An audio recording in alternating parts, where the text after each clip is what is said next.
मंच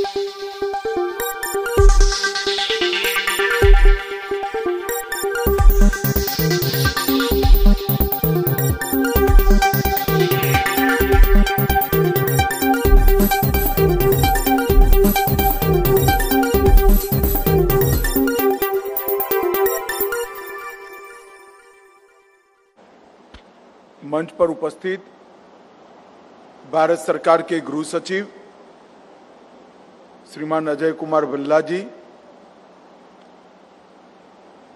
डॉक्टर सुजोय लाल जी, महानिदेशक सीआरपीएफ, श्रीमान सिलवर्धन सिंह जी, महानिदेशक सीआईएसएफ, श्री एम.ए. गणपति, महानिदेशक एनएसजी, श्री अतुल करवल, महानिदेशक एनडीआरएफ, श्री अनीश दयाल सिंह जी, महानिदेशक आईटीबीपी, सुश्री रश्मि शुक्ला, महानिदेशक एसएसबी, श्री नितिन अग्रवाल, महानिदेशक बीएसएफ, लेफ्टिनेंट जनरल प्रदीप चंद्र नायर जी, डीजी आसाम राइफल, श्री दलजीत सिंह चौधरी, विशेष महानिदेशक सीआरपीएफ, और आज मेरे साथ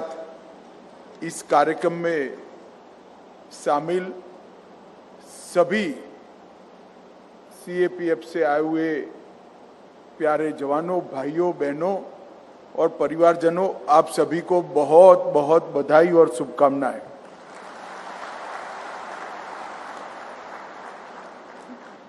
मित्रों, आज सभी सीएपीएफ के लिए और मेरे लिए भी आज का दिन बहुत महत्वपूर्ण दिन। 3 साल पहले हमने तय किया था कि दिसंबर 2023 के पहले हम 5 करोड़ वृक्षों को लगाएंगे, इनको संभालेंगे और गैप फिलिंग कर कर उनको अपने सर से बड़ा कर कर दुनिया को समर्पित करेंगे। जब कहा था तब काफी सारे लोगों को लगता था कि ये कैसे होगा, ये जोश में दिया गया लक्ष्य है, हो पाएगा नहीं हो पाएगा। मैं मंत्री था, मेरे सामने तो कोई नहीं बोलता था, मगर मेरे पीछे गुसुरपुट जरूर होती थी कि ये कैसे होगा, असंभव है। मगर आज मुझे भरोसा है कि दिसंबर तक 5 करोड़ क्रॉस हो जाएंगे। और ये संभव दिखने वाले काम को संभव करने का काम हमेशा की तरह सीएपीएफ के सभी जवानों ने किया है। सीएपीएफ के भाइयों बहनों ने, उनके परिवारजनों ने इसको एक चैलेंज के नाते लिया, कार्यक्रम को मन से लगाया, वृक्ष को अपना दोस्त माना और इसको ढंग से बड़ा करने के लिए अपने समय में से समय निकाला। और आज मुझे बहुत आनंद है कि 4 करोड़वा पौधा, वो भी पीपल का, मैंने लगाया है। और 4 करोड़ वृक्ष आज हरे भरे इस धरती को हरी भरी करने के लिए, हमारे योगदान के लिए हमेशा देश में हमें याद किया जाएगा। इस प्रकार का एक लेगेसी, नए प्रकार का लेगेसी आज सीएपीएफ ने छोड़ा है। मित्रों, इस वर्ष 1,50,00,000 पौधों का आरोपण करना है और 4 करोड़ पौधे हम लोग बो चुके हैं। मुझे पूरा भरोसा है कि 5 करोड़ का लक्ष्य हम बहुत जल्दी ही प्राप्त भी कर देंगे और आने वाले 2 समय में इसके अंदर जितनी भी गैप फिलिंग है उसको पूरी कर 5 करोड़ वृक्ष इस पृथ्वी पर हमारे योगदान के नाते खड़े करेंगे, जो सालों तक जिएंगे और सीएपीएफ की वीर गाथा के साथ साथ सीएपीएफ की पृथ्वी का संरक्षण और जलवायु परिवर्तन के प्रति अपनी संवेदना, पर्यावरण के प्रति अपनी संवेदना की गाथा भी हमेशा के लिए अमर हो जाएगी। मित्रों, आज परमवीर चक्र विजेता लेफ्टिनेंट कर्नल ए.बी. तारापुर का जन्मदिन है। शहीद तारापुर जी ने इस देश की रक्षा के लिए न केवल सर्वोच्च बलिदान दिया, अपनी वीरता से इतने बड़े पद पर रहते हुए मोर्चे की प्रथम पंक्ति में रहकर सबकी हौसला अफजाई कैसे कर सकते हैं, इसका एक उत्कृष्ट उदाहरण पेश किया। भारत की जनता ने, भारत की सरकार ने उनको हमारा सर्वोच्च सम्मान परमवीर चक्र से सम्माना है और भारत सरकार ने, देश के प्रधानमंत्री जी ने अभी अभी अंडमान निकोबार में एक द्वीप को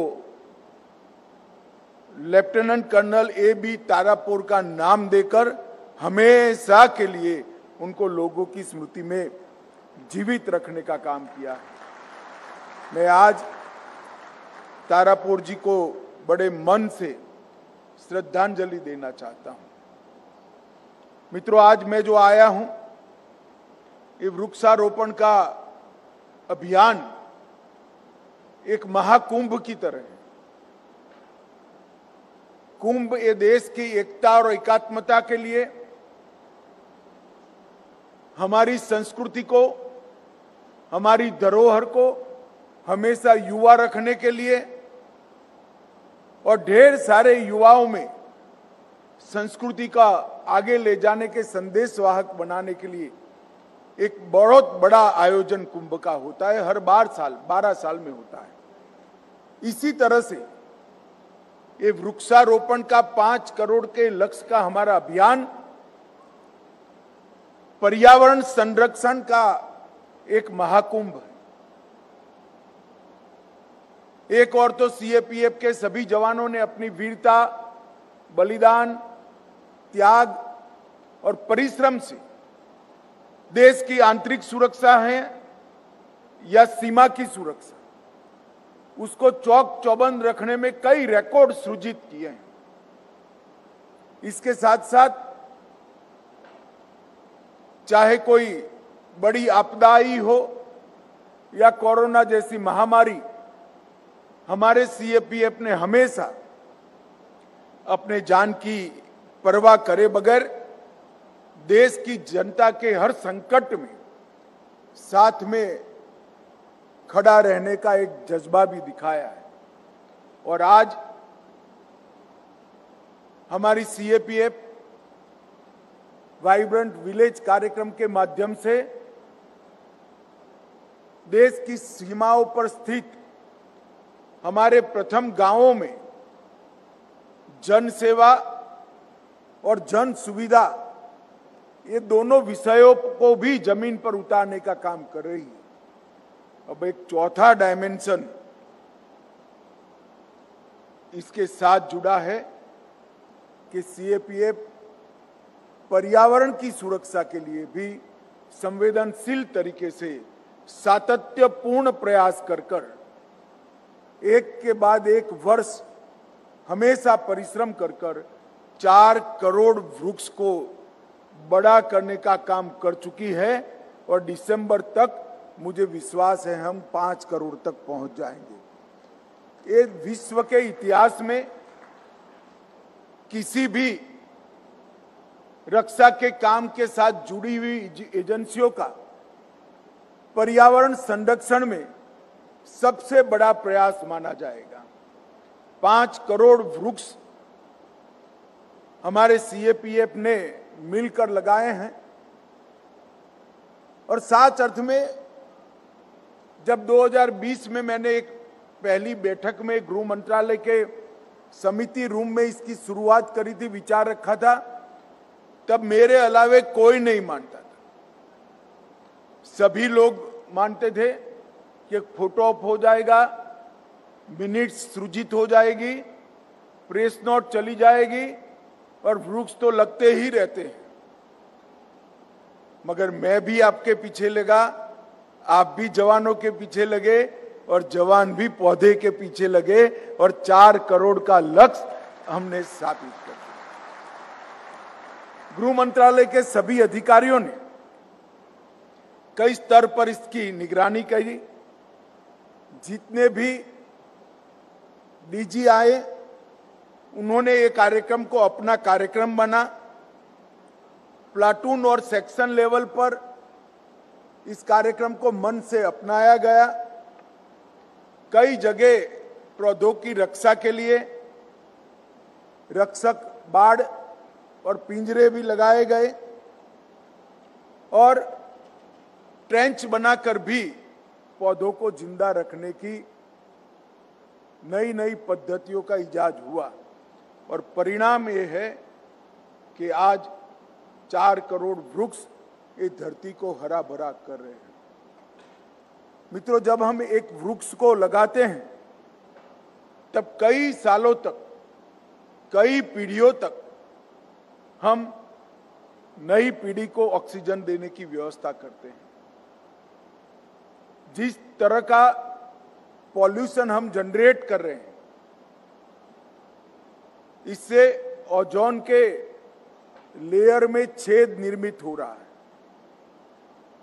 और ओजोन के लेयर में छेद निर्मित जो हो रहा है वो बहुत बड़े होने के बाद ये पृथ्वी सूर्य के किरणों को सीधा झेल नहीं पाती और जो उष्णतामान, जो तापमान बढ़ेगा वो पृथ्वी को मानव जीवन के लिए सुरक्षित नहीं रखेगा।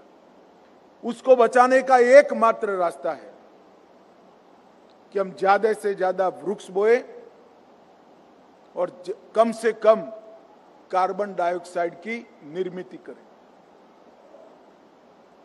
हमने इस अभियान में जो वृक्षों को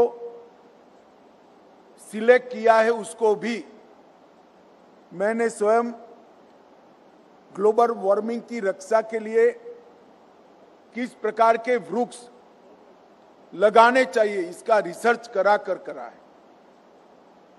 वृक्ष लगाने में हमने 2 प्रकार की चीजों का ख्याल रखा है। एक तो वृक्ष लंबे आयुष्य वाले हों, 10-12 साल में इसका आयुष्य समाप्त न होता हो, 50 साल, 75 साल, 100 साल, 200 साल तक के आयुष्य वाले वृक्ष लगाए हैं और सबसे ज्यादा ऑक्सीजन देने वाले वृक्ष हमने लगाए हैं। हमने पीपल, बरगद, नीम, जामुन, इस प्रकार के लंबे आयु वाले वृक्षों को सिलेक्ट किया है और ये सारे वृक्ष 100% से लेकर 60% तक ऑक्सीजन को उत्सर्जन करने वाला वृक्ष होता है। मित्रों, हमारे शास्त्रों में भी ओजोन के लेयर को बचाने के लिए वृक्ष की महिमा को गाने का काम किया है और पीपल 100% ऑक्सीजन देने वाला वृक्ष ही है। इसलिए भगवान श्री कृष्ण ने स्वयं गीता में कहा है, वृक्षों में मैं पीपल हूं।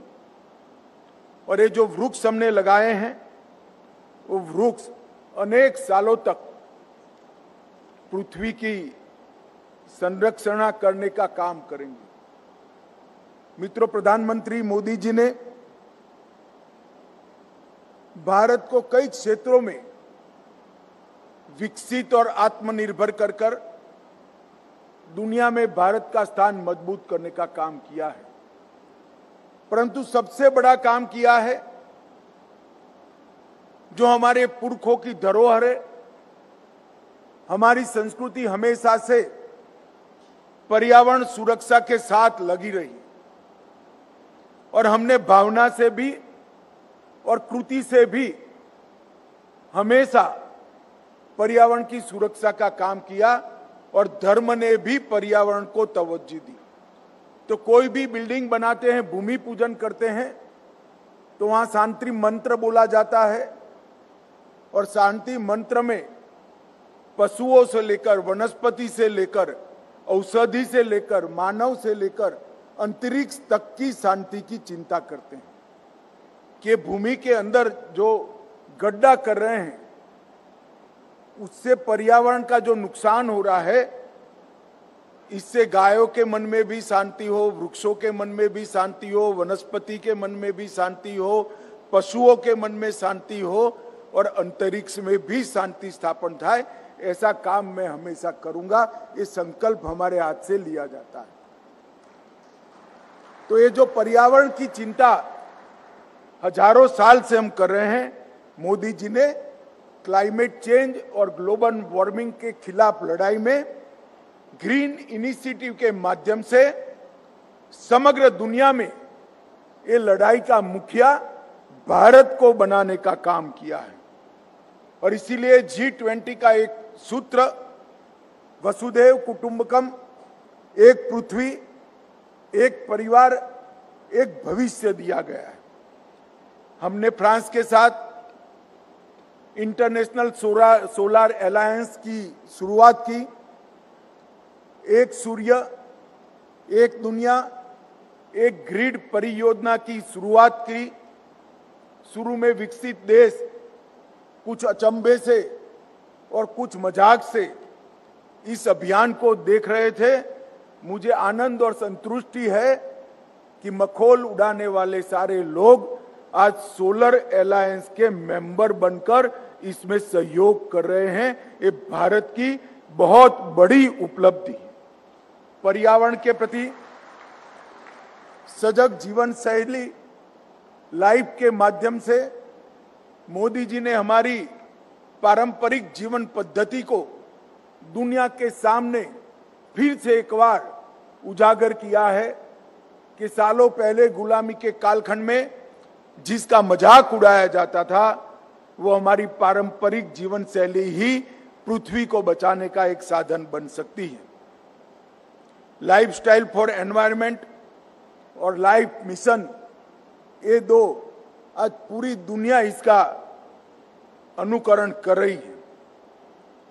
और ये सब इनिशिएटिव के कारण मोदी जी को संयुक्त राष्ट्र ने चैंपियन ऑफ अर्थ के सम्मान से भी सम्मानित किया है। सिंगल यूज प्लास्टिक पर आज की जरूरियातों को ज्यादा डिस्टर्ब करे बगैर कैसे सिंगल यूज प्लास्टिक को कम किया जा सकता है, इसकी नई पद्धतियां भी भारत ने खोजी है। स्वच्छता अभियान चलाकर पर्यावरण की सुरक्षा की दिशा में एक बहुत बड़ा कदम उठाया है। पहले देश में 39% घरों में टॉयलेट थे, आज 99.9% घरों में टॉयलेट है। ये हमारे पर्यावरण की सुरक्षा में बहुत बड़ी उपलब्धि। पंचामृत, नेट जीरो कार्बन मिशन, अंतर्राष्ट्रीय सौर संगठन, 20% इथेनॉल ब्लेंडिंग और बायोगैस को बायोफ्यूल बनाने के लिए 12 आधुनिक रिफाइनरियों का निर्माण और ग्रीन हाइड्रोजन मिशन, ये सारे इनिशिएटिव आज विश्व उत्सुकता से देख भी रहा है और इसको स्वीकार भी कर रहा है। पर्यावरण के विषय में 8 महत्वपूर्ण mission, national solar mission, national mission for enhanced energy efficiency, national mission on sustainable habitat, national water mission, national mission for green India, national mission for sustaining Himalayan ecosystem, national mission for sustainable agriculture और national mission on strategic knowledge for climate change.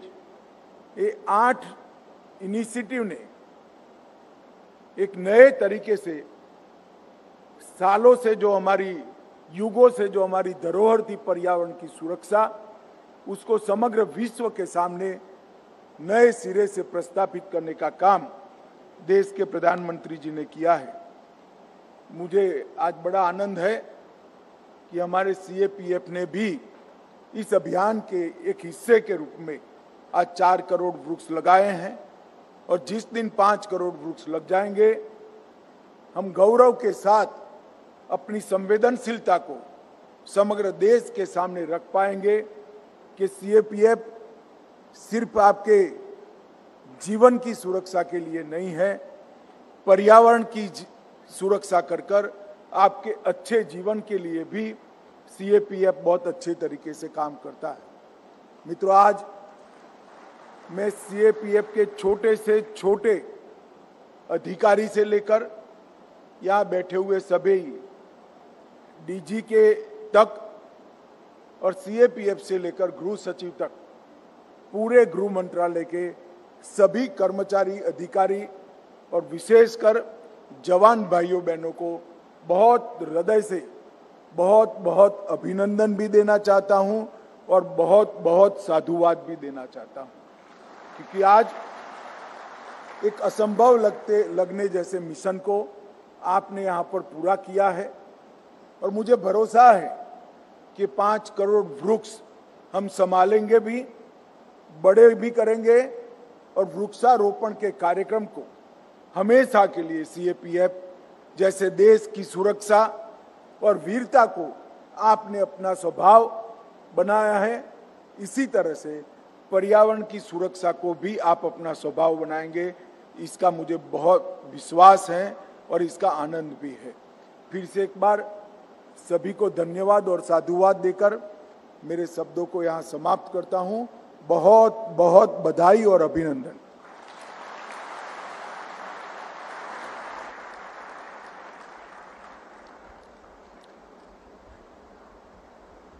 धन्यवाद महोदय। अब मैं doctor Sujoy लाल थाउसेन, महानिदेशक CRPF से माननीय मुख्य अतिथि महोदय को